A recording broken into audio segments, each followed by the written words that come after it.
Buenas tardes, presentes y virtuales.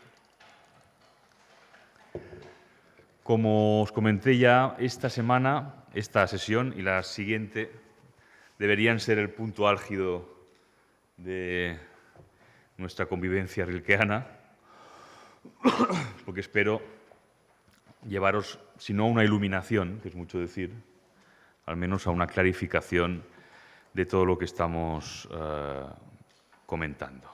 Hoy veremos por largo la sexta y sobre todo la séptima y la octava, que son centrales y que son decisivas, porque de alguna manera suponen el cambio, el tránsito definitivo en lo que es la búsqueda de Rilke a lo largo de estos 10 años, entre 1912 y 1922. Como hemos dicho ya en varias ocasiones, Rilke, a lo largo de esta década en la que se hundió, por otra parte, un orden secular en muchísimos aspectos, en la que hubo una guerra tremenda, en la que se transformó para siempre el conocimiento de la psique humana, en la que se revolucionaron las artes, en la que se hundieron viejos imperios, en la que Europa de alguna manera se derrumbó. A lo largo de esta década Rilke estaba un poco absorbiendo muchas cosas que pasaban a su alrededor, pero también al margen de ellas, y eso es verdaderamente emocionante. Es emocionante pensar en la resistencia que ofrecen grandes escritores, grandes poetas, grandes artistas, grandes músicos, a pesar de la confusión, del horror o del odio que pueda soplar a su alrededor, cómo mantienen encendida una llama afirmativa, tremendamente afirmativa, y en el caso de Rilke se puede decir que es la más afirmativa, como empezaremos a ver hoy. Vamos a la elegía sexta, que es una elegía breve, compuesta en varias fases. El primer esbozo está escrito en Duino, durante la primera fiebre, entre febrero y marzo de 1912, y más tarde en Toledo, ciudad que Rilke visitó en noviembre de aquel año y que le causó una honda impresión. En ese viaje español, Rilke visitó Toledo y también Ronda y otras ciudades, pero sobre todo lo que más le impactó, lo que más le interesó, fueron, curiosamente, Toledo y Ronda. En Toledo, Rilke admiró la pintura del Greco, que le ayudó de alguna manera a dar forma a su concepción del ángel. Allí vio, por ejemplo, la llamada Asunción Ovalle, que entonces estaba en el Museo de San Vicente y hoy está en el Museo de Santa Cruz, y que le inspiró el poema La Asunción de María. Y sobre él dijo en una carta a la princesa von Thurnund Taxis, aquel diciembre de 1912, dijo: un gran ángel atraviesa el cuadro y otros dos se elevan, y del exceso de todo ello surge una ascensión pura, como no podía ser de otra manera. Eso es la física del cielo. Para Rilke, Toledo era, también dijo en una de las cartas de la época, una ciudad del cielo y de la tierra. Y también una ciudad hecha tanto para los ojos de los difuntos como de los vivientes y de los ángeles. Esa confusión entre cielo y tierra, entre vivientes y difuntos, y el ángel como intermediario o como criatura que sintetiza de alguna manera los dos ámbitos, se va haciendo, como ya hemos visto, cada vez más importante en las elegías. Por ejemplo, un apunte escrito en Ronda en 1913 ya dice Rilke: yo, que por las cosas me he acostumbrado bastante a lo de aquí, sin duda tendré que saltarme a los humanos, y eso es lo que me cuesta tanto en estos años, y pasar enseguida aprendiendo a los ángeles. Veremos cómo el ángel se irá transformando en una criatura distinta a lo que era en la primera elegía, en el principio, ¿no? Esa criatura que había quedado, por así decirlo, abandonada en una trascendencia cerrada, inaccesible para los mortales, y se convertirá en otra cosa, en una metáfora, en una representación justamente de la experiencia que que vamos a empezar a ver hoy. Vamos a leer la sexta. ¿Desde cuándo, higuera, ha sido para mí importante cómo te saltas casi la floración, para depositar sin ostentaciones tu puro secreto en la temprana madurez del fruto? Como el caño de la fuente, tu ramaje sinuoso lleva la savia que surge del sueño, casi sin despertar, hacia la dicha de su logro más dulce. Mira, como el dios en el cisne. Nosotros, en cambio, nos demoramos. Ahí nos jactamos de florecer y dilatándonos entramos en el interior tardío de nuestro fruto finito. Muy pocos sienten tan fuerte la presión del actuar y enseguida se disponen y arden con el corazón rebosante, cuando la tentación del florecer les roza la juventud de la boca y los párpados como una sedante brisa nocturna. A los héroes quizá y a los prematuros traspasados, a los que el jardinero de la muerte les deforma las venas. Ahí se precipitan adelantándose a su propia sonrisa como el rey triunfante la cuadriga en las suaves imágenes moldeadas de Karnak. Insólitamente cercano está el héroe a los muertos jóvenes. No lo inquieta la duración. Su surgir es la existencia. Siempre se deja llevar, adentrándose en la transfigurada constelación de su peligro constante. Muy pocos allí lo hallarían, pero aquello que oscuro nos silencia, el destino de pronto eufórico, le canta librándolo la tormenta de su mundo alborotado. A nadie oigo como a él. De repente me atraviesa con la corriente de aire su tono ensombrecido. ¿Cómo me gustaría entonces ocultarme al deseo? O si fuera un muchacho y pudiera serlo aún, y estuviera apoyado con los brazos futuros leyendo acerca de Sansón, cómo su madre alumbró primero nada y después todo. ¿No era ya un héroe en ti, oh madre? ¿No empezó ya en ti su imperiosa decisión? Miles fermentaron en el vientre y quisieron imitarlo, pero fue él quien agarró y soltó, el que eligió y pudo. Y si derribó columnas, fue evadiéndose del mundo de tu cuerpo hacia el mundo más angosto, donde siguió escogiendo y pudiendo. Oh, las madres de los héroes, origen de impetuosos torrentes, quebradas en las que las doncellas, desde el filo del corazón, ya se lanzaban llorando, próximas víctimas del hijo. Irrumpía entonces el héroe por las estancias del amor, siendo elevado por todo, por cada latido a él dedicado, mientras él, ya de espaldas, permanecía al final de las sonrisas, cambiado. Para empezar, la imagen de la higuera, además de profundizar en su concepción, en su visión del ángel en Toledo, Rilke encontró la imagen de la higuera como árbol de la fecundidad en la indigencia, podríamos decir, ¿no? Como sabéis, desde el punto de vista botánico, los higos, el fruto de la higuera, es al mismo tiempo la flor. Muchas veces se dice que la higuera no hace flor, y no es exactamente eso, sino que la flor constituye al mismo tiempo el fruto. De ahí que Rilke diga que la higuera se salta la floración. Hay que recordar también que muchas tradiciones, sobre todo en Oriente, la higuera es algo así como el árbol primordial que hunde sus raíces en el cielo. Y recordad que para Rilke Toledo fue una ciudad entre el cielo y la tierra. Es también el árbol de la iluminación y de la fertilidad. Y por supuesto en los evangelios de Marco y Mateo aparece el episodio de la maldición de la higuera, en el que Jesús maldice al árbol porque no tiene fruto y así consigue que se marchite, que es una metáfora tanto del dominio sobre la naturaleza como de la ruptura con Israel, el pueblo que no cree en él y que debe ser transformado. Aquí es importante también tener en cuenta lo que ya habéis visto, lo que ya hemos comentado, que es la progresiva identificación de Rilke con la naturaleza. Eso es esencial para entender ese giro, esa transformación que hoy empezaremos a ver.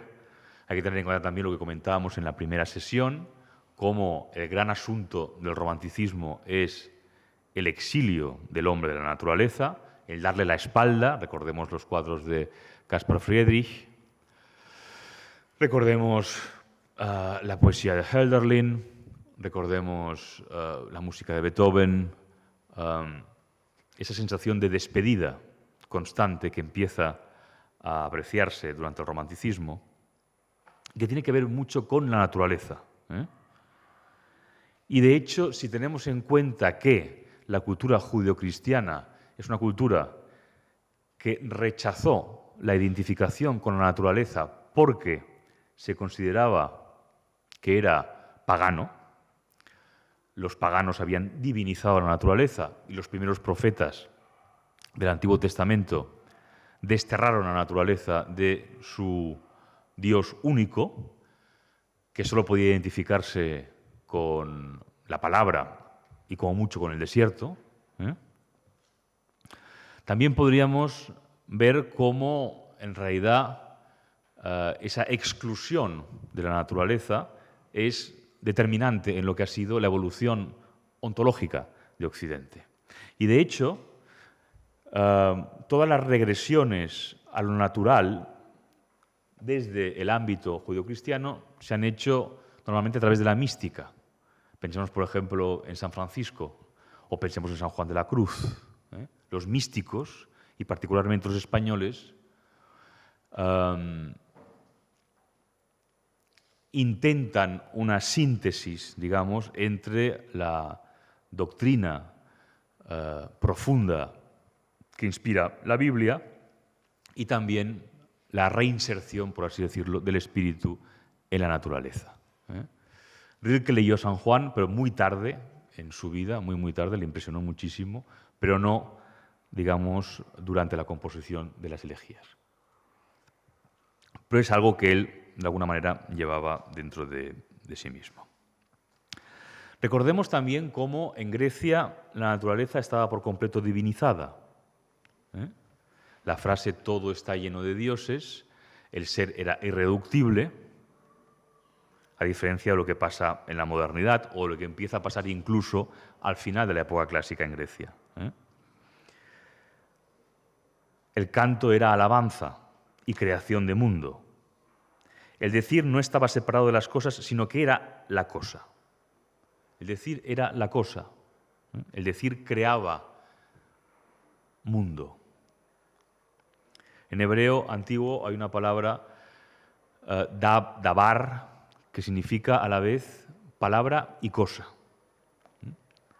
Curiosísima esa identificación del hebreo para que la palabra ya es la cosa, de alguna manera, ¿no? Y en griego clásico, por ejemplo, hay al menos 3 palabras para designar el mar. Una es thálassa, que es el mar en sentido abstracto y genérico. Otra es hals, que es la sal, normalmente el mar que está más cerca de la costa, la playa casi, pero que se refiere al elemento salado. Y luego está Pontos, y Pontos es un medio, es el camino. Pontos es el mar pensado como lugar de comercio, como lugar de viaje. El oiniopa Pontos, por ejemplo, de los poemas homéricos, ¿no? El mar color de vino. Luego, claro, esto supone una evolución, lo he comentado a pinceladas en otras sesiones, pero me importa recalcarlo hoy porque hoy es más relevante que nunca. Cuando ese decir se desvincule de la naturaleza, se reducirá únicamente el decir al enunciado lógico. Y al mismo tiempo que los dioses desaparecen de la naturaleza, que la naturaleza se desencanta y se inventa el Dios único y transensible, la experiencia ya prácticamente solo será validada por el sujeto. ¿Y de qué manera? Cuando incluso ese Dios único y transensible empiece a ocultarse y se imponga ese mundo interpretado de la primera elegía. El mundo tan solo interpretado por nosotros, el mundo que solo tiene el sentido que nosotros le hemos dado a través de la comprobación empírica, científica y puramente racional. De todo esto ha hablado mucho y muy bien Felipe Martínez Marzoa, un extraordinario filósofo, una gran cabeza, profesor muchísimos años de esta ciudad, que tiene un libro, se titula así, creo recordar, El decir griego, donde habla y aborda esta cuestión. También lo ha hecho excelentemente una discípula de Martínez Marzoa, que se llama Eulalia Blay, poeta, y que tiene un libro extraordinario sobre Hölderlin y Píndaro, o Hölderlin desde Píndaro, donde también aborda con profundidad y con detalle muchas de estas cuestiones y que es muy recomendable si alguien quiere abordarlo o estudiarlo con más detenimiento.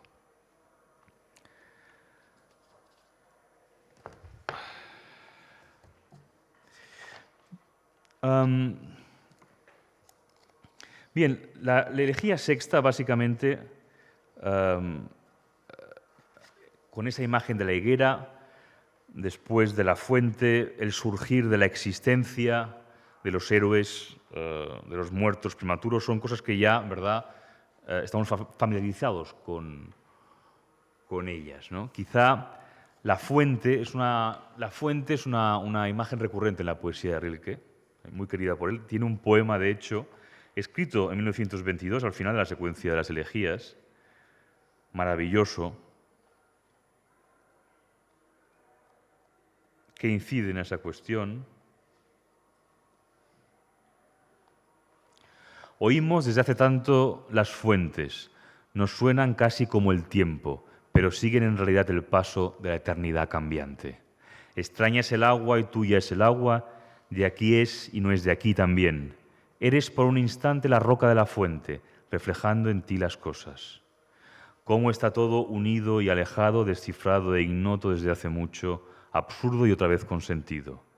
Está en ti amar lo que no sabes. La dádiva de tu sentir atrapa y la eleva consigo más allá. ¿A dónde? De nuestra identificación con la naturaleza, con la fuente, que es transcurso y al mismo tiempo quietud. Recordad esa idea clave de Peter Zondi, cuando decía que la eternidad en Rilke no significa un lugar de tiempo infinito, sino un espacio libre de muerte.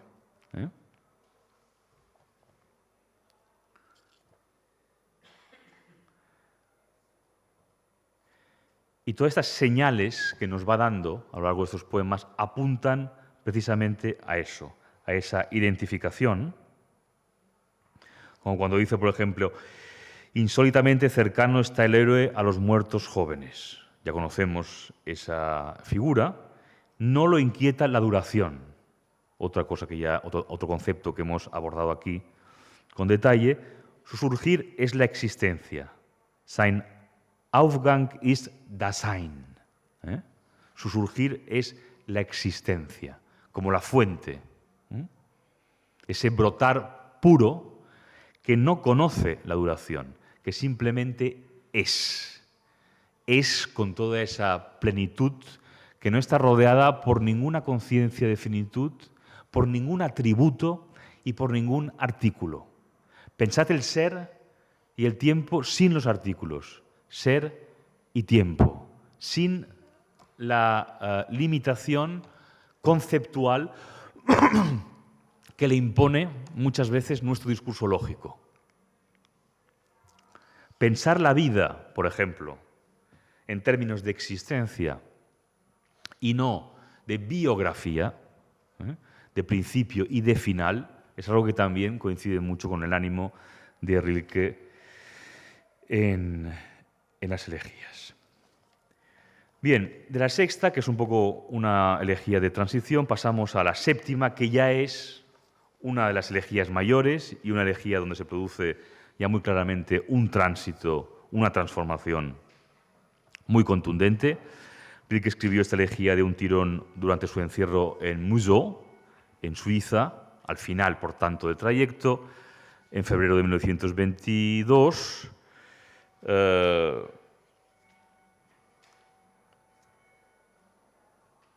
Y es, por tanto, ya una elegía en la que Rilke ha experimentado lo que buscaba.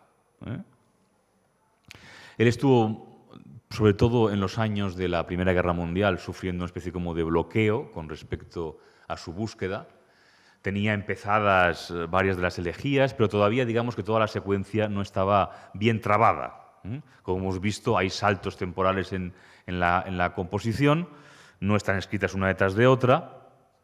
De hecho, con la séptima, Rilke cerró toda la serie.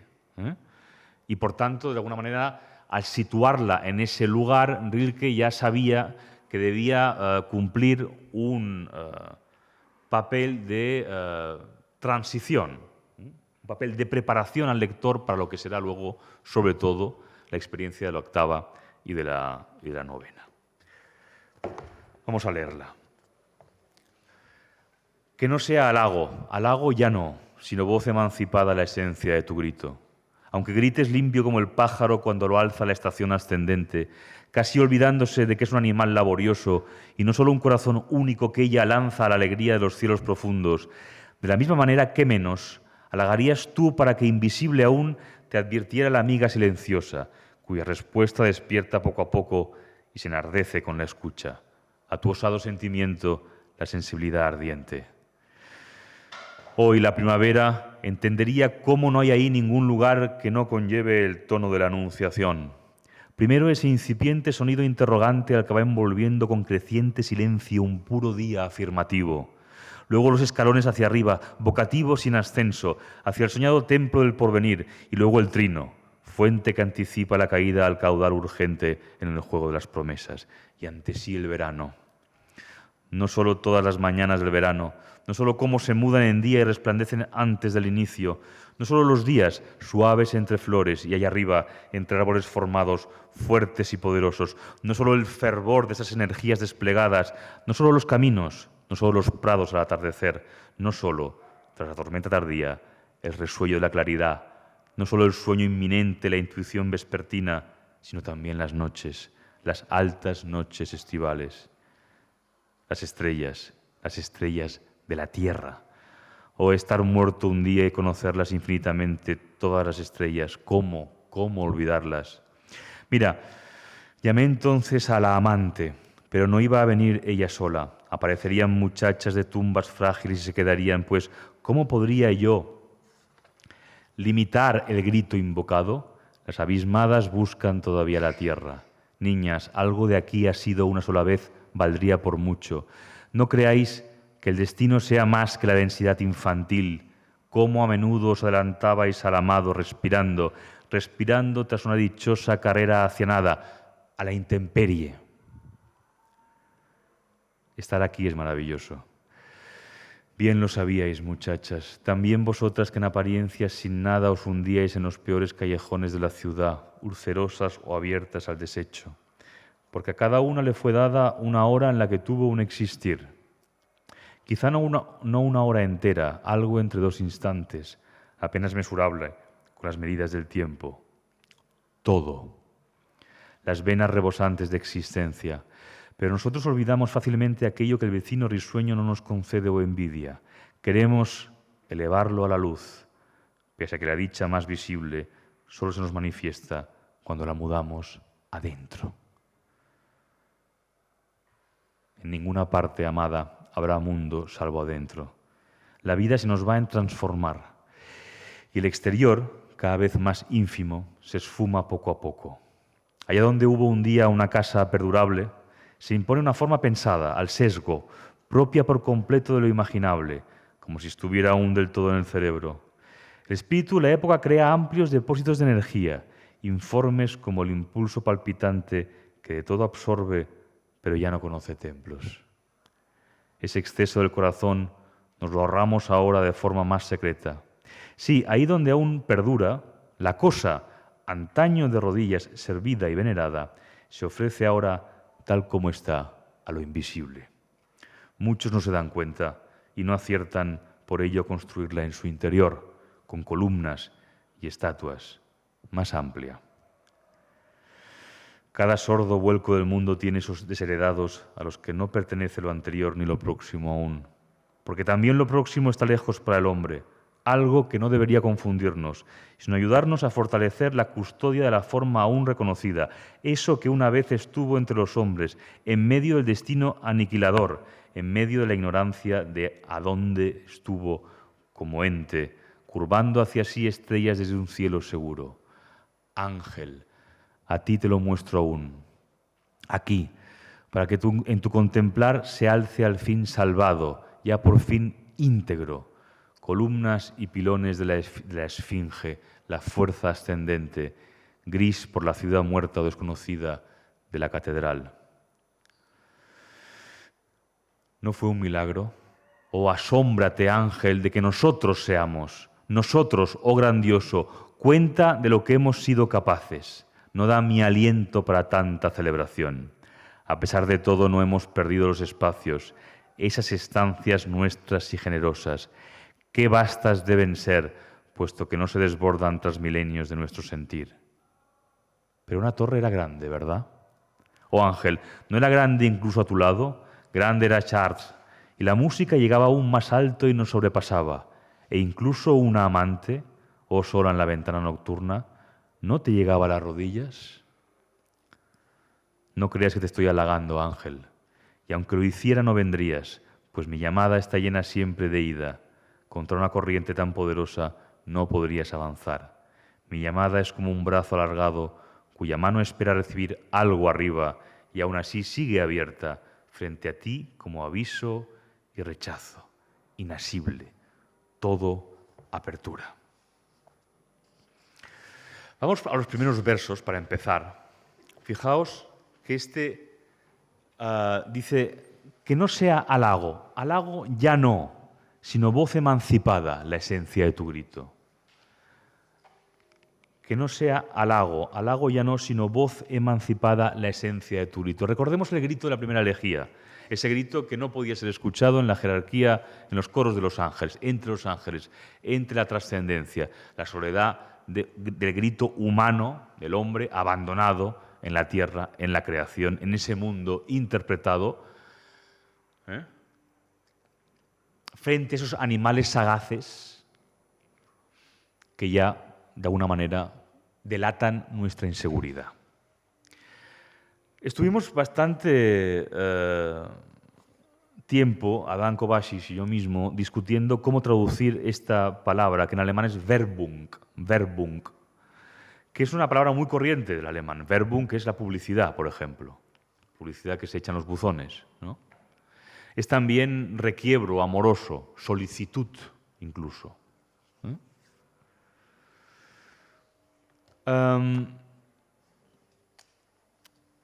Y al final concluimos que halago era una palabra, por otra parte, rilkeana, que sonaba bien y que resume, sintetiza esa variedad de significados, esa polisemia que tiene Werbung en alemán situado aquí, ¿no? De reclamo también, de solicitación, como he dicho. Y es que es, en definitiva, una transformación del grito humano que ya no pretende seducir y atraer al ángel, gritar desesperado para que venga, sino que vuela libre, consciente de su finitud,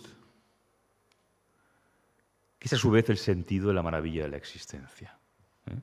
Por tanto, ya no quiere seducir a ese ángel que es un mensajero, sino quiere que esa voz sea emancipada, por fin emancipada de toda esa negatividad.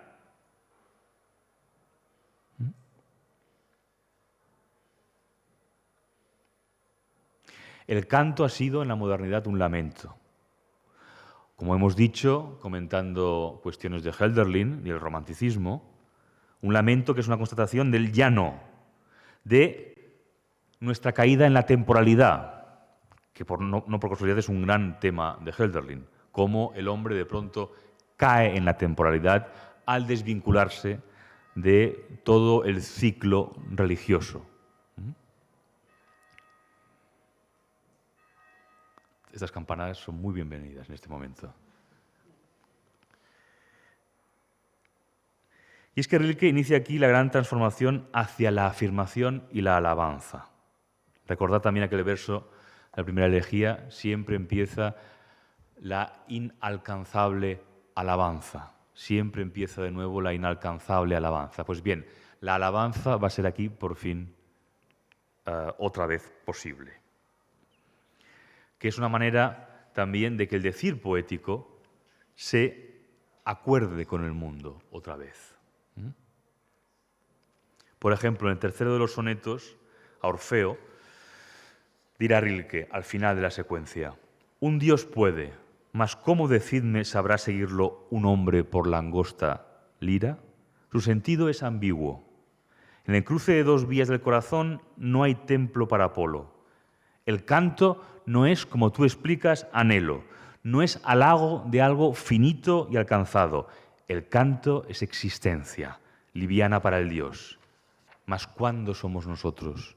¿Y cuándo vuelve Él a nuestro ser tierra y estrellas?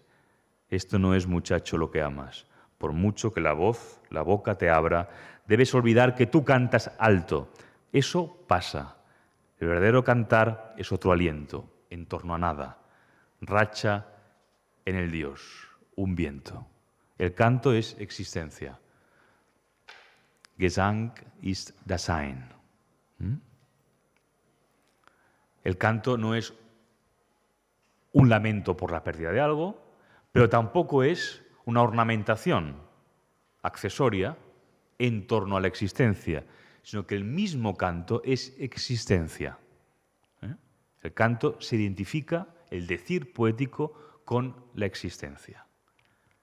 De hecho, es nuestra única manera de acceder a la conciencia de la existencia. El decir lógico nos ha separado de la naturaleza, en algunas cosas positivamente, pero por otra parte ha alienado. Y también, y eso es muy importante para el momento en el que estamos, ha desvirtuado el propio lenguaje.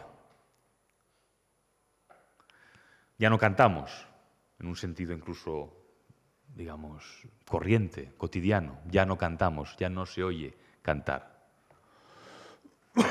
Cada vez respiramos peor, ¿no? Pero el canto ha desaparecido. Y no estoy diciendo aquí una cosa baladí o banal, sino que ha desaparecido el canto.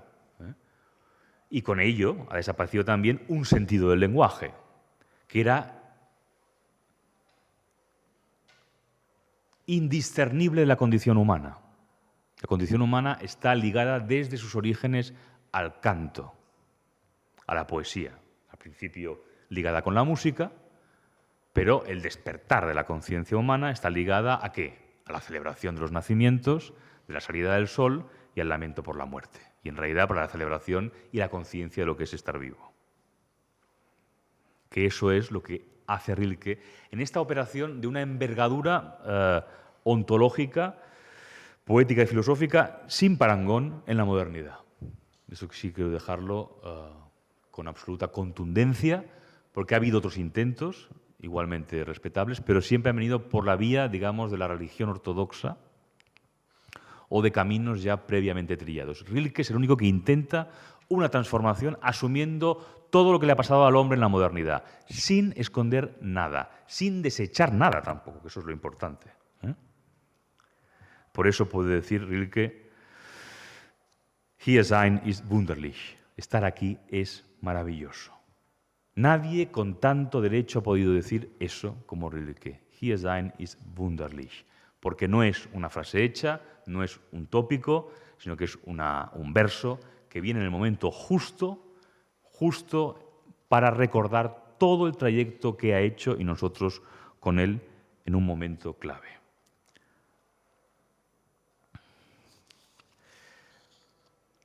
En ninguna parte, amada, habrá mundo salvo adentro. Y aquí viene ya la particular idea de la metamorfosis, de la transformación, de la Verwandlung, que como sabemos y ya hemos comentado es un concepto esencial de todas las elegías y que aquí, justamente aquí, en esta elegía, es donde cobra su trascendencia especial. En el otoño de 1915, por tanto a mitad de la composición de las elegías, Rilke escribió un breve poema que parece resumir la transformación que está sufriendo su poesía justo en este momento. Es un breve poema, un brevísimo poema, maravilloso, que dice: «Ya no quiero hablar como un escolar miedoso que se centra en un examen. Quiero decir cielo, decir prado, y que el espíritu que de la boca me lo quita lo desvíe hacia la eternidad».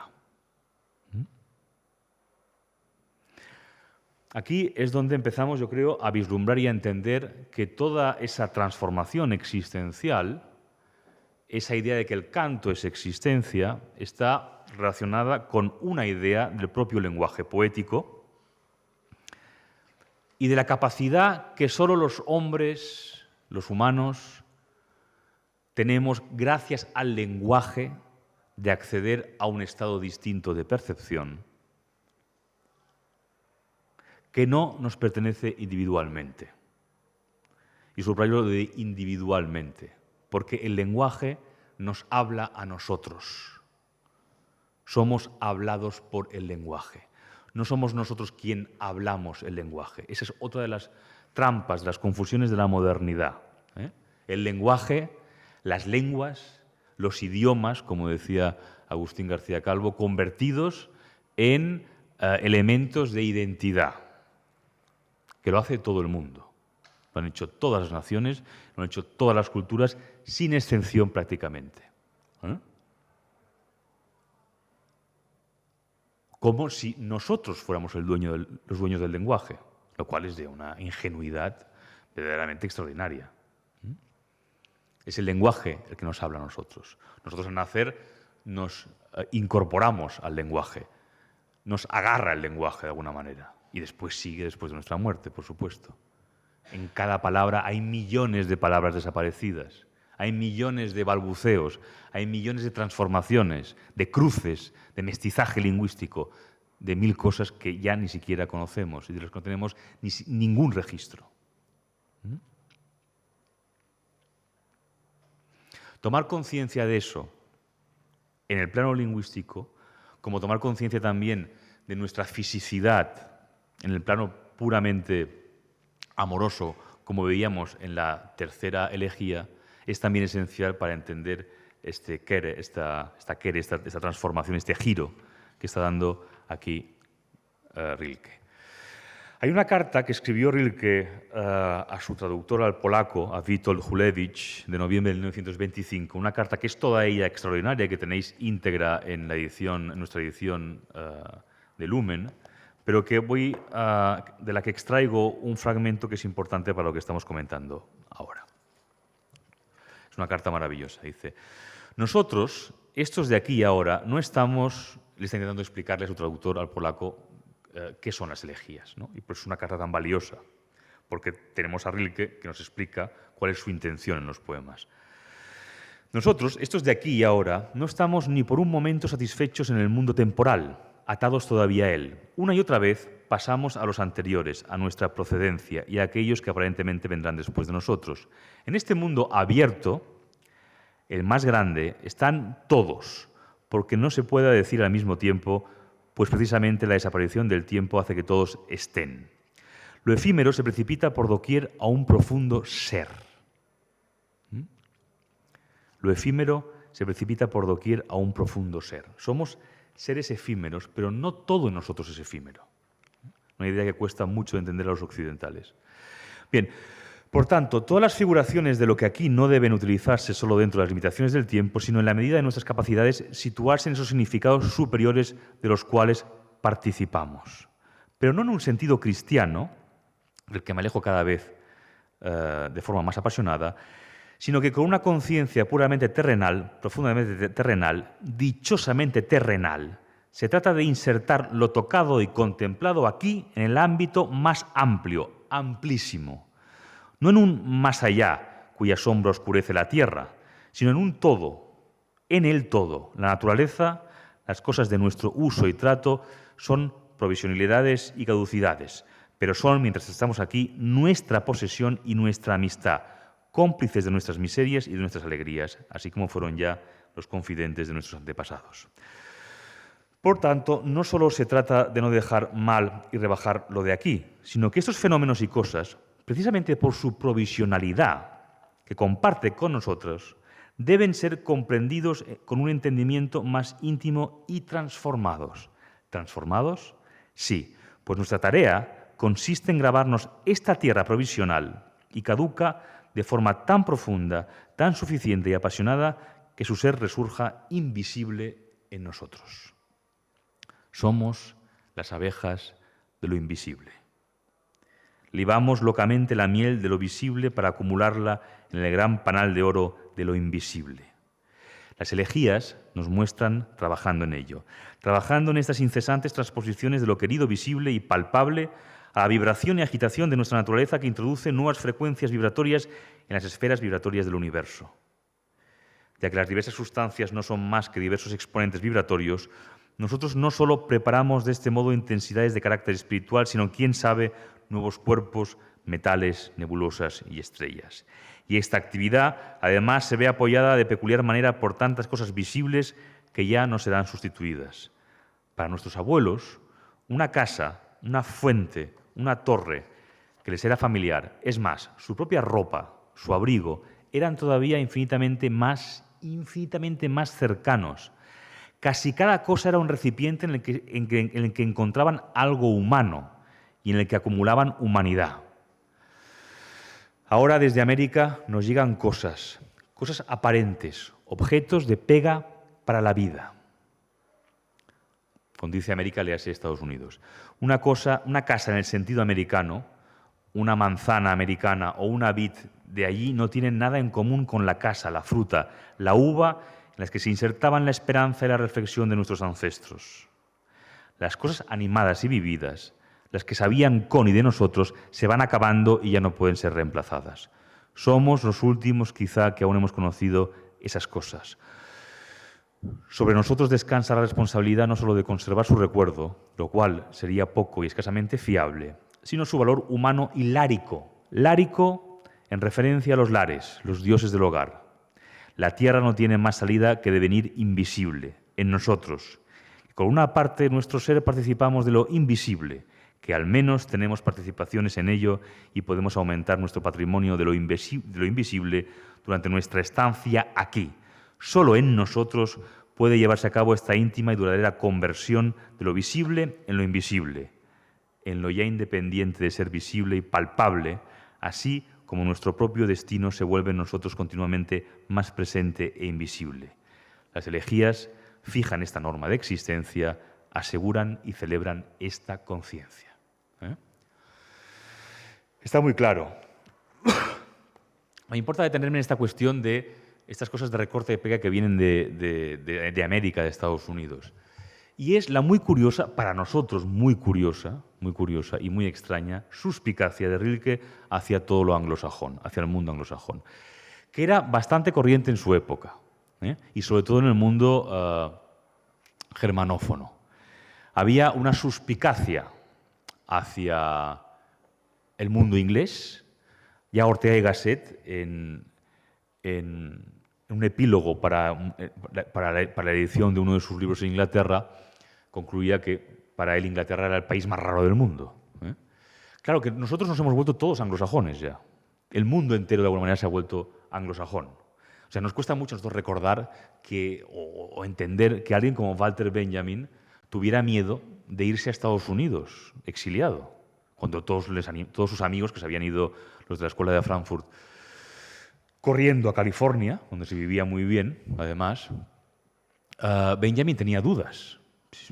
Llegó a decir, no sé si tengo ganas de vivir en Nueva York, donde quizá me exhibirán en una jaula como un último europeo, ¿no?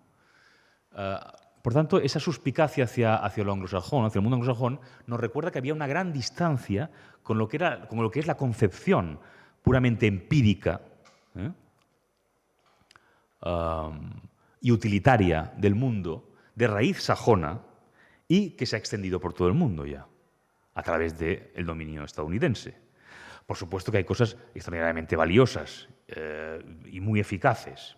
Basta pensar solo en el desastre político que ha sido Europa a lo largo del siglo XX, desde Rusia hasta España, desde el estalinismo hasta el fascismo en todas sus variantes, y recordar cómo Inglaterra se mantuvo impertérrita con su parlamento, con el único parlamento que se mantuvo en funcionamiento como el corazón de la Europa democrática durante muchos años, reuniéndose todavía y debatiendo mientras el totalitarismo se adueñaba de toda Europa, y se dice pronto.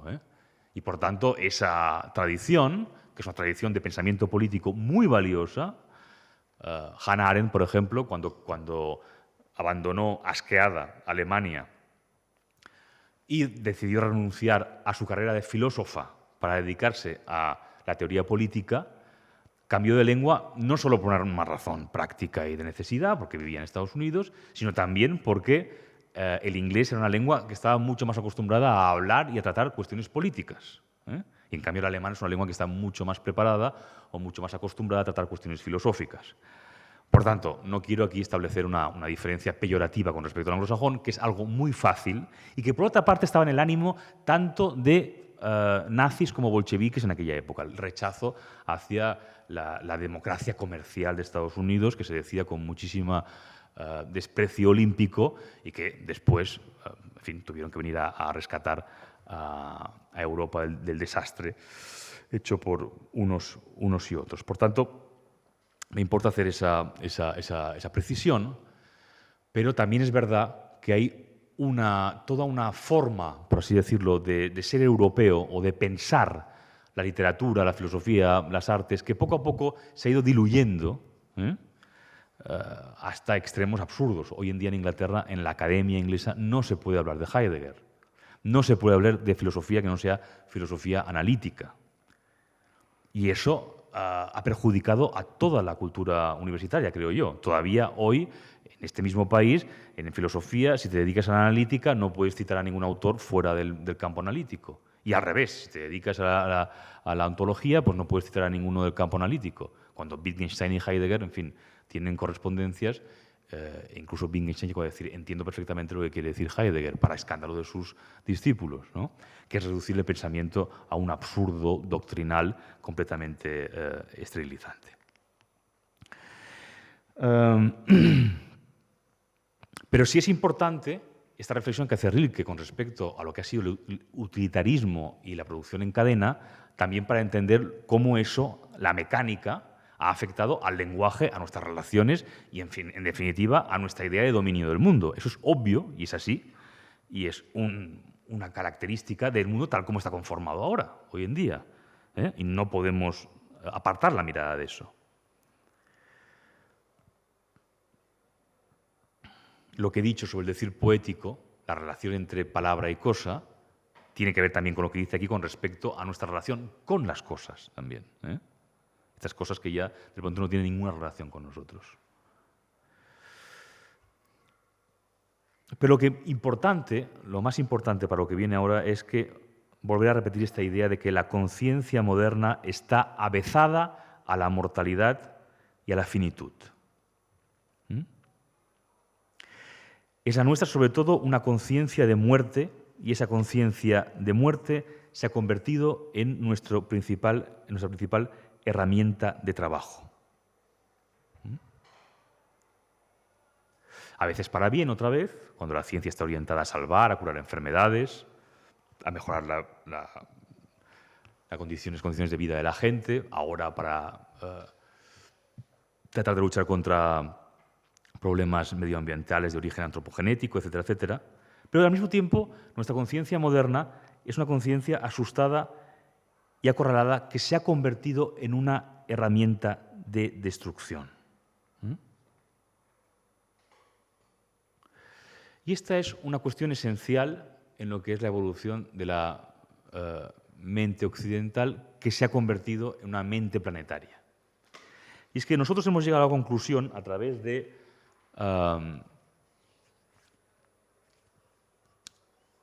los mecanismos propios de la comprobación racional en este mundo posreligioso, de que las cosas surgen de la nada y vuelven a la nada. Y nos hemos fascinado con ese tránsito. La mente humana moderna es una mente fascinada por la destrucción de las cosas, por la producción de las cosas, pero también por la destrucción de las mismas, ¿no? Y gracias a esa fascinación nos hemos nombrado a nosotros mismos señores de la naturaleza y, por tanto, lugartenientes de la nada. Y hemos extendido ese nihilismo, esa forma de entender las cosas, a toda la creación. De ahí que consideremos, en realidad, que el universo entero es un aparato cuyo funcionamiento algún día puede averiguarse y dominarse.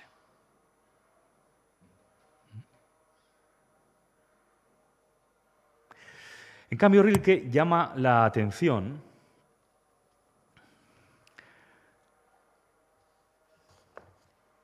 a través de esa transformación del decir y del canto, quiere dar la vuelta a esta consideración. Por ejemplo, en esta estrofa extraordinaria, cuando dice ese exceso del corazón nos lo ahorramos ahora de forma más secreta. Sí, ahí donde aún perdura la cosa antaño de rodillas servida y venerada, se ofrece ahora tal como está a lo invisible. Muchos no se dan cuenta y no aciertan por ello a construirla en su interior con columnas y estatuas más amplia. Al restaurar el vínculo entre palabra y cosa, lo que hace el lenguaje es dotar de un espíritu que la naturaleza por sí misma no tiene. Somos nosotros que hemos inventado una determinada forma de interpretar el mundo a través del decir poético, que no es un decir que está solo separado de nosotros y que depende de una determinada ecuación que nosotros proyectamos sobre la naturaleza. No solo eso, es decir, no solo podemos descansar, no solo nuestra existencia puede descansar en el discurso lógico, en ese mundo interpretado de la primera estrofa, de la primera elegía, ¿no? Sino que hay otra forma de entender el lenguaje, que es el lenguaje que crea mundo y que al mismo tiempo consigue que todo aquello visible y que se ha vuelto solo visible y analizable, en un sentido etimológico puro, análisis en griego significa destruir, es la destrucción de algo para ver lo que hay dentro. Hay otra consideración que es la poética, hay otra experiencia verbal que nos vincula además con todo lo invisible, con todo lo que ya no está y que podemos incorporarlo a lo visible gracias a una conciencia que toma conciencia de la limitación moderna y se da la vuelta hacia otro lugar, sin la ayuda fácil, por así decirlo, de ningún dios anterior, de ninguna relación establecida, sino simplemente asumiendo cuál es la gran facultad humana, que es la facultad de nombrar y de cantar. Eso hace que podamos tener una conciencia completamente distinta y renovada de la existencia. Por eso, en la última estrofa, Rilke ya se dirige al ángel no con desesperación, no como un ser superior, sino de igual a igual. De pronto le dice al ángel, ángel, asómbrate tú ahora. Hemos estado durante siglos asombrándonos de ti, de tu ámbito. Primero convivíamos contigo. Hacías de mensajero entre una divinidad transensible y nosotros. Pero ahora eres tú quien tiene que mirarnos a nosotros. Porque estar aquí es maravilloso gracias a todo eso que estamos experimentando. Y le pregunta directamente al ángel, ¿no fue un milagro? Wunderlich. Oh, asómbrate, ángel, de que nosotros seamos. Asómbrate, ángel, de que nosotros seamos.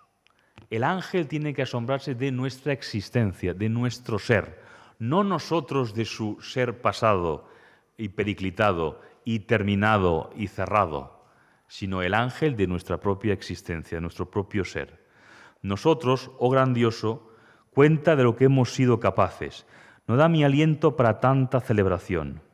A pesar de todo, no hemos perdido los espacios, esas estancias nuestras y generosas, que vastas deben ser, puesto que no se desbordan tras milenios de nuestro sentir. Pero una torre era grande, ¿verdad? Oh ángel, ¿no era grande incluso a tu lado? Grande era Chartres, y la música llegaba aún más alto y nos sobrepasaba, e incluso una amante, o sola en la ventana oscura, o sola en la ventana nocturna, ¿no te llegaba a las rodillas? No creas que te estoy halagando, ángel, y aunque lo hiciera, no vendrías, pues mi llamada está llena siempre de ida. Contra una corriente tan poderosa no podrías avanzar. Mi llamada es como un brazo alargado cuya mano espera recibir algo arriba y aún así sigue abierta frente a ti como aviso y rechazo. Inasible, todo apertura. La llamada, el grito angustiado de la modernidad, se ha convertido en canto porque asume la existencia del hombre en una condición efímera que al mismo tiempo es parte de la eternidad.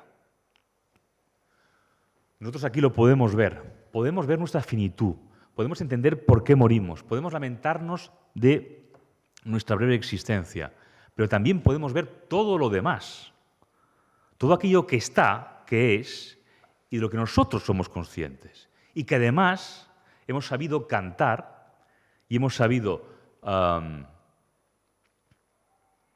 reflejar a través de otra condición, otro estado del lenguaje que es el poético.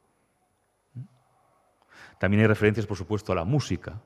He insistido más de una vez en el tránsito que hay de lo visible a lo acústico, en el desplazamiento de lo plástico a lo musical, del ojo al oído, ahí donde resuena todo de una manera completamente distinta y que no depende de lo palpable, de lo tangible, de lo demostrable, de lo empírico, de todo aquello precisamente en torno a lo que se ha levantado el edificio anglosajón, que luego ha sido el mundo entero en muchísimas cosas, ¿no?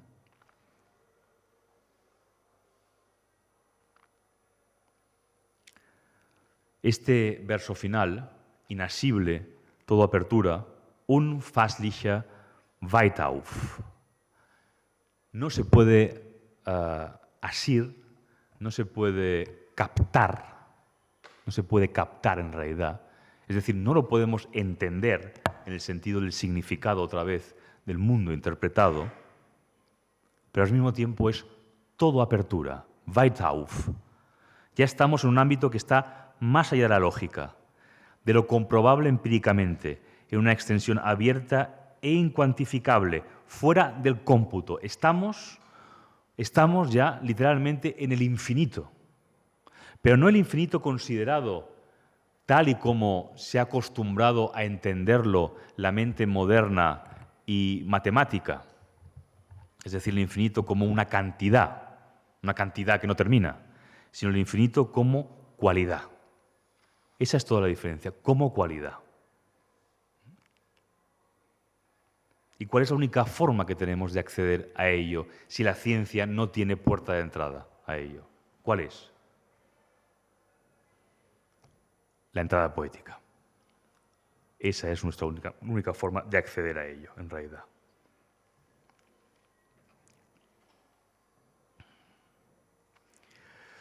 Y así llegamos a la octava, que es probablemente la elegía más discutida de Rilke, la más comentada, una de las más redondas, incluso desde el punto de vista prosódico. Está escrita en verso blanco, es una de aquellas, junto con la cuarta, que se aparta del patrón del dístico elegíaco, que ya he comentado, y donde Rilke, de alguna manera, abre los ojos directamente a lo abierto, a eso que ha ido tanteando hasta ahora y que nombró con esa misteriosa definición de das Offene. Heidegger dijo, cuando vio este cuadro de Paula Becker, pintado en 1906, que esta pintora, mucho antes de que Rilke llegara allí, ya había captado cuál sería la visión de Rilke al respecto. Aquí tendríamos a Rilke viendo todo eso que estamos aquí comentando según Heidegger, y por eso he querido que nos acompañara esta pintura hoy. Vamos a leer la octava. ¿Con cuántos ojos mira la criatura lo abierto? Los nuestros, en cambio, están como invertidos, dispuestos como trampas en torno a su libre salida. Tan solo conocemos lo que hay fuera por el semblante del animal, pues al niño, muy pronto, lo volvemos para que vea las formas hacia atrás, pero no lo abierto, tan profundo en la cara de la bestia, sin la muerte que nosotros solo vemos. El animal libre lleva a su final atrás y ante sí a Dios, y cuando anda, va por la eternidad, como las fuentes. Nunca, ni un solo día, tenemos delante el puro espacio donde las flores se abren infinitas, pues siempre es mundo y no hay nunca ninguna parte sin negación, lo puro e inadvertido que se respira y conoce sin fin y no se desea. De niño se pierde uno en esa quietud, pero lo sacuden, o alguien muere y existe, pues de cerca ya no se ve la muerte y se mira afuera, quizá con grandes ojos de animal. Las amantes, si no fuese por el otro interpuesto, están ahí cerca y se asombran. Aquello se les descubre como por descuido tras el otro, pero no hay nadie capaz de ir más allá y siempre vuelve el mundo. Siempre girados hacia la creación. Solo vemos en ella el reflejo de lo libre, oscurecido por nosotros, o la mirada de un animal mudo y calmo traspasándonos. A eso se lo llama destino, estar ahí enfrente y nada más que eso y siempre enfrente. Si el animal seguro, acercándose a nosotros, tuviera nuestra conciencia, bien nos sacudiría su cambio, pues su ser se le aparece infinito, sin límite, sin la mirada vuelta a su condición, limpio, como su panorámica. Y donde vemos futuro, él ve la totalidad y en el todo a sí mismo, para siempre sanado. Y sin embargo el atento y cálido animal soporta el peso y el cuidado de una gran tristeza, pues a él también le atañe aquello que a menudo nos abruma, el recuerdo, como si alguna vez nuestros apremios hubieran sido más cercanos, más fieles, y su enlace dulce sin fin. Todo lo que es aquí distancia era allí aliento. Tras el primero, el segundo hogar le parece híbrido y ventoso. Oh beatitud de la pequeña criatura morando siempre en el vientre natal. Oh dicha del mosquito, cuyo salto, incluso en su cópula, es interior, todo es regazo. Y mira la segada certeza del pájaro cuando casi conoce la dualidad de su origen, como si fuera el alma de un etrusco, de un muerto al que un espacio abrigó, mas con la figura yacente como lápida. Y qué atónito está uno que debe volar y ha venido de un vientre. Asustado de sí mismo revolotea en el aire como una grieta en la taza. Así se aparece la estela que el murciélago deja en la porcelana del crepúsculo. Y nosotros somos siempre espectadores, en todas partes, atentos a todo y nunca fuera. Nos satura, le damos un orden y se derrumba. De nuevo lo ordenamos, pero nos desmoronamos. ¿Quién nos ha dado así la vuelta para que hagamos lo que hagamos, tengamos la actitud del que se va? Como aquel que en la última colina contempla otra vez el valle inmenso y se vuelve, se detiene y se demora. Así vivimos en constante despedida.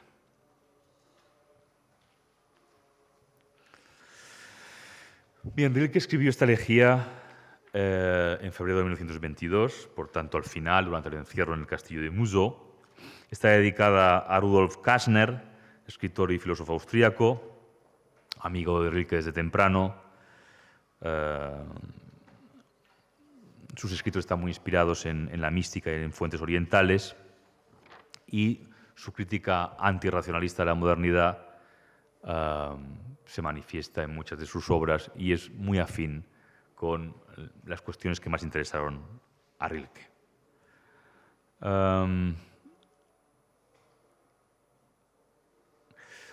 La idea de lo abierto, de das Offene, aparece ya en un texto escrito en febrero del 13 que leímos, yo creo, Vivencia, ¿os acordáis? Esa sensación que tuvo Rilke de estar al otro lado de la naturaleza.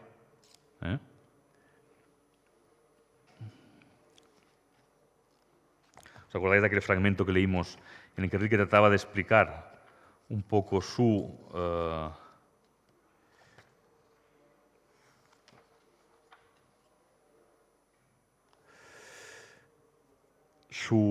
experiencia del grito, la sensación que tuvo de estar de pronto en otro lugar, ¿no?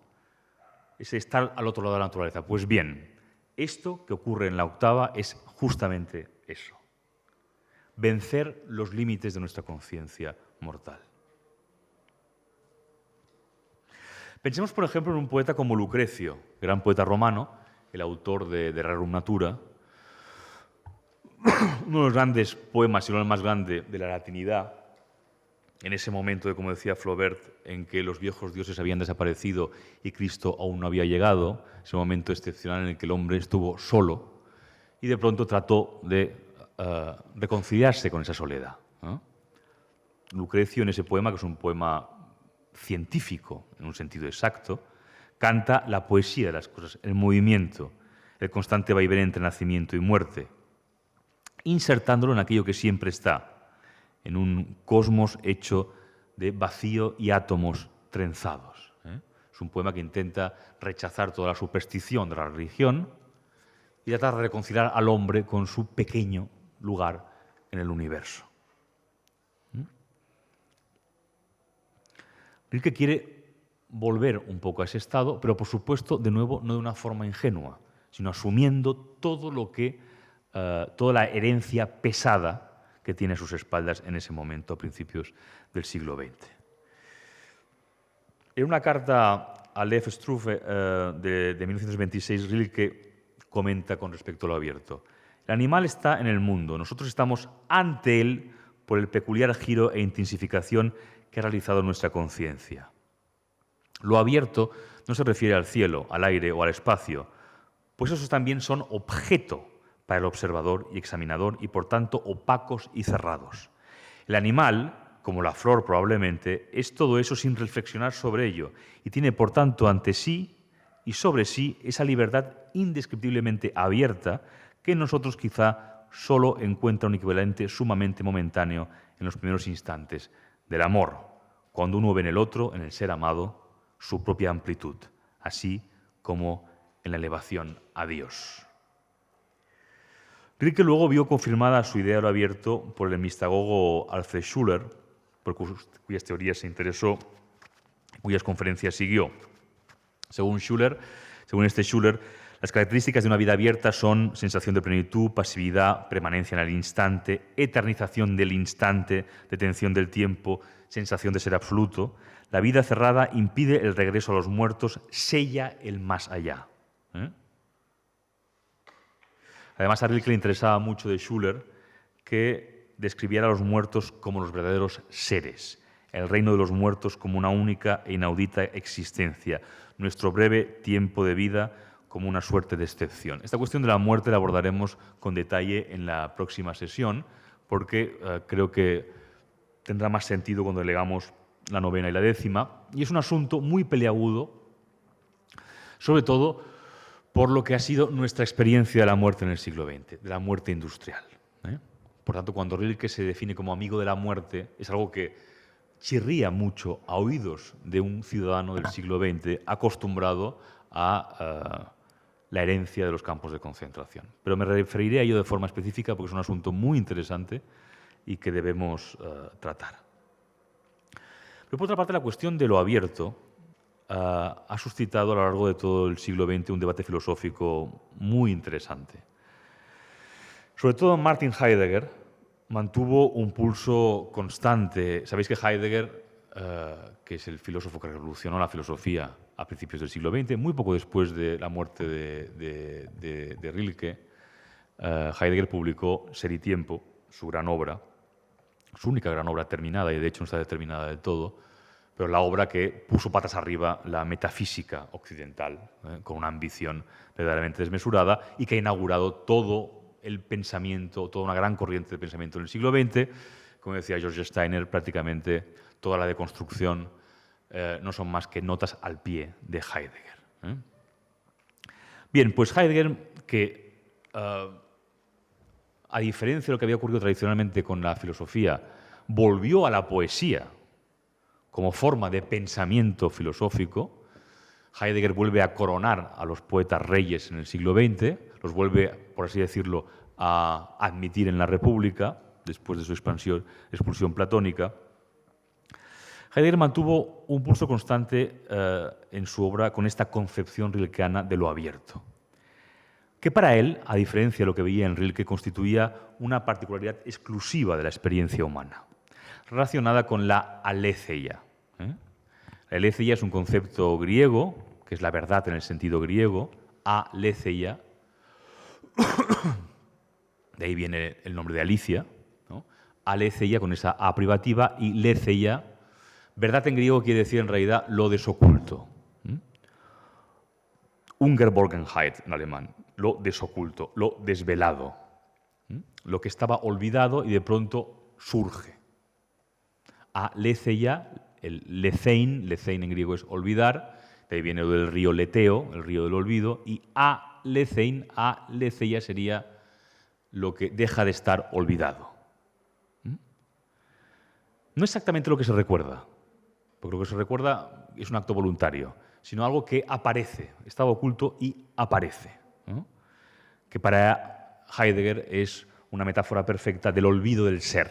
Él fundamenta toda su filosofía en lo que ha sido el olvido del ser en Occidente y su intento de recuperación, la nueva pregunta por el ser. Y eso sería para Heidegger lo abierto, aquello que le está vedado justamente al animal y que en cambio singulariza al hombre frente a la naturaleza. En un curso que dio Heidegger sobre Parménides, en el invierno nada menos de 1942 a 1943, con los hornos crematorios en pleno funcionamiento, con los nazis que él había apoyado en un principio como rector de la Universidad de Friburgo en el poder, Heidegger afirmó lo siguiente: lo abierto, mencionado por Rilke, no es lo abierto en el sentido de lo desoculto. Rilke no sabe ni sospecha nada de la aletheia, o tampoco como Nietzsche. Y en otro momento dice también: planta y animal están suspendidos de algo fuera de ellos mismos, sin ver nunca ni el afuera ni el adentro, es decir, sin haberlos puesto como un aspecto desoculto en lo libre del ser. Y nunca podría ser posible para una piedra, como tampoco lo es para un avión, elevarse hacia el sol en el alborozo y moverse como una alondra que, sin embargo, tampoco ve lo abierto. La alondra, el símbolo más clásico de la poesía, del espíritu poético, tampoco ve lo abierto. Hay también un ensayo maravilloso de Ortega y Gasset titulado Ensimismamiento y alteración, creo recordar, en donde hace una diferenciación parecida a la que hace aquí Heidegger, y en el que dice que si lo particular del animal es la alteración, que es decir, que los estímulos que recibe del entorno le llevan a alterarse, lo particular del ser humano es el ensimismamiento, el poder refugiarse en un interior.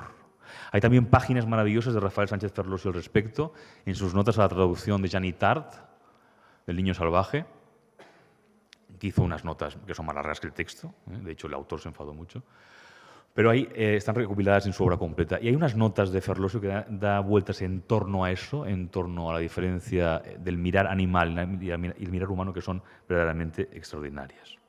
Bien. Es interesante ese pulso entre Heidegger, filósofo, y Rilke, poeta. Heidegger es probablemente el último filósofo que sostiene de una forma muy contundente la excepción humana.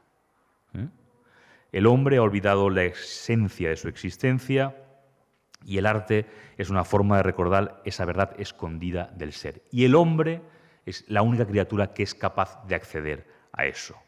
Lo hemos olvidado, pero somos los únicos capaces de hacerlo.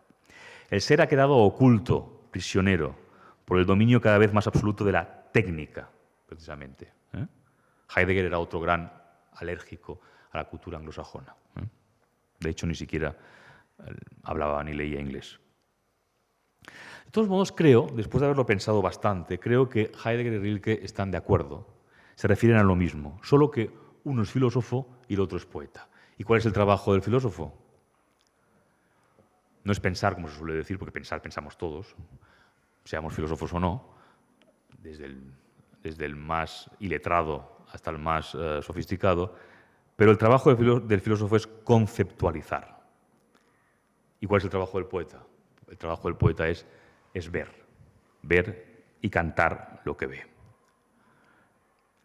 Para Rilke, simplemente y nada menos, lo abierto es un espacio libre de negación, libre de esa muerte entendida como la enemiga del hombre. Un espacio sin negación, ohne nicht. Y por tanto es un espacio libre de negación que también está libre de la nada, de esa nada conceptualizada con la que venimos peleándonos en la cultura europea desde Parménides. Fijaos en un verso de la octava, que nos dio mucho trabajo a la hora de traducirlo. Este verso maravilloso y maravillosamente ambiguo de la primera estrofa, cuando dice que lo abierto, dice: tan solo conocemos lo que hay fuera por el semblante del animal, pues al niño, muy pronto, lo volvemos para que vea las formas hacia atrás, pero no lo abierto. Tan profundo en la cara de la bestia, sin la muerte que nosotros solo vemos. En alemán dice Rilke, frei von Tod, ihn sehen wir allein. Frei von Tod, ihn sehen wir allein. Y claro, nos preguntamos, en realidad, ¿a qué se refiere? ¿A la muerte que solo nosotros vemos o que nosotros solo vemos muerte por todas partes? ¿No? Hay aquí una ambigüedad esencial. Y de hecho, consultando a gente nativa en alemán, no sabían pronunciarse por una u otra acepción. Y entonces a Adán Kovács, que eso fue un hallazgo suyo, se le ocurrió esto: sin la muerte que nosotros solo vemos. Al poner el solo ahí, esa ambigüedad se mantiene. Sin la muerte que nosotros solo vemos. Es decir, la muerte que nosotros, los hombres, solo vemos, y la muerte que vemos al mismo tiempo por todas partes. Allá donde miramos, vemos muerte. Creo que Rilke buscó esta ambigüedad porque es precisamente lo que quería dejar muy claro. Tanto la muerte que solo nosotros los mortales vemos, como la muerte que vemos por todas partes. Por eso, lo abierto es un espacio que está libre de nuestra concepción de la muerte y de la negación que va a ella aparejada. Frei von Tod, ihn sehen wir allein. Eso es lo abierto. Nada más y nada menos. Trascender todo eso con el peso doctrinal, filosófico, científico que tenemos detrás y ponerlo en el centro mismo de la existencia, es lo que consigue la elegía octava. Y esa elegía, por supuesto, donde el animal cobra su protagonismo esencial. El animal que nos ha ido acompañando a lo largo de las elegías, lo animal, desde esa primera mirada que hemos recibido en la primera elegía, que delata nuestra inseguridad ya frente al mundo interpretado, hasta esta forma de entender cómo el animal vive en una eternidad, como dice también al final de la primera estrofa, el animal libre, no se puede decir mejor esto, el animal libre lleva su final atrás y ante sí a Dios, y cuando anda va por la eternidad como las fuentes, sin ninguna conciencia de finitud ni tampoco de principio. Claro, los animales pueden ayudarnos a trascender los límites de nuestra propia conciencia mortal. Pueden ayudarnos porque dice Rilke, en las últimas estrofas, que también ellos sufren transformaciones, alteraciones. También salen, digamos, del nido, salen del espacio primero, caen a otro espacio. Habla de los murciélagos, una imagen muy bella. El murciélago es un tipo de ave que surge a volar solo entre dos luces, en el crepúsculo, entre la noche y el día. De toda esa forma de estar aquí pueden aprender los hombres. Y todo esto vuelve a la idea esta de que estamos en constante despedida nosotros, que el hombre moderno está en constante despedida. Y por tanto, el mundo interpretado, el significado que nosotros le hemos dado a ese mundo, ya no es suficiente. Y es que además se ha convertido en un instrumento de aniquilación. Es importante darle vueltas a eso, cómo esa conciencia de la muerte, que a lo largo de los siglos, a lo largo de la historia, ha tenido diferentes consecuencias para el ser humano, diferentes interpretaciones, diferentes usos, incluso se puede decir, ha terminado solo por convertirse en un instrumento de aniquilación. También de curación, por supuesto, para la cuestión científica, lo he dicho, y no es en absoluto baladí, y esto en absoluto no se trata de ningún desprecio ni por la evolución técnica, ni la tecnológica, ni la científica, en absoluto.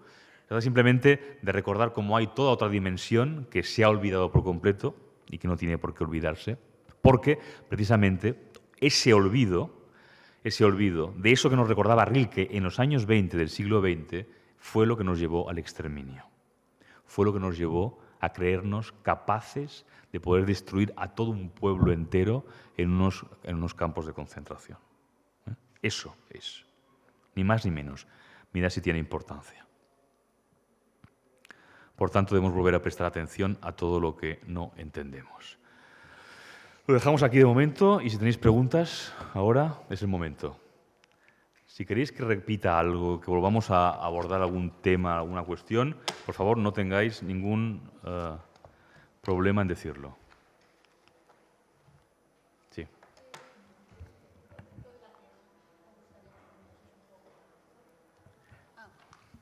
Sí, el concepto de la queja. ¿En qué sentido? Bueno, que cuando habla de la queja, no sé si se está refiriendo al lamento por ser humanos o... creo que aparece en algunas de las elegías, ¿no? Lo de la queja. Bueno, eso lo veremos la semana que viene justamente porque aparece en la 10ª, la lamentación, ¿no? Vale. Pero es que al mismo tiempo la queja es consustancial a la experiencia. Lo veremos porque justamente en la 10ª es cuando aborda la cuestión del dolor y de la muerte. Claro, me importa mucho dejar claro que Rilke no es ningún ingenuo con todo esto que está diciendo. Sabe que no es fácil, además, ¿no? Y justamente sabe que no es fácil porque estar aquí es maravilloso, pero eso quiere decir también que es terrible. Son las dos cosas. Pero eso lo veremos con la salida. ¿Os acordáis en la primera elegía cuando os decía marcad esto como la puerta de entrada de la belleza es el principio de lo terrible? Habrá una salida, que es justamente en la 10ª, que es donde esa idea de la belleza como principio de lo terrible adquiere toda su significación y es, por así decirlo, la explicación o la asunción del dolor, de lo que significa estar vivo, del lamento y de la pérdida también. ¿Vale? Pero sí le dedicaré un buen rato a eso. ¿Algo más?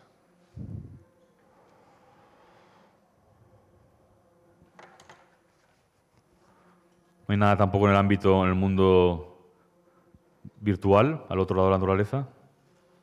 No. Bueno, pues entonces la semana que viene veremos la 9ª y la 10ª, ¿vale? Y en la última sesión, los sonetos a Orfeo, que será un vislumbre de los sonetos a Orfeo, porque le tendríamos que dedicar seguramente otro seminario, ¿vale?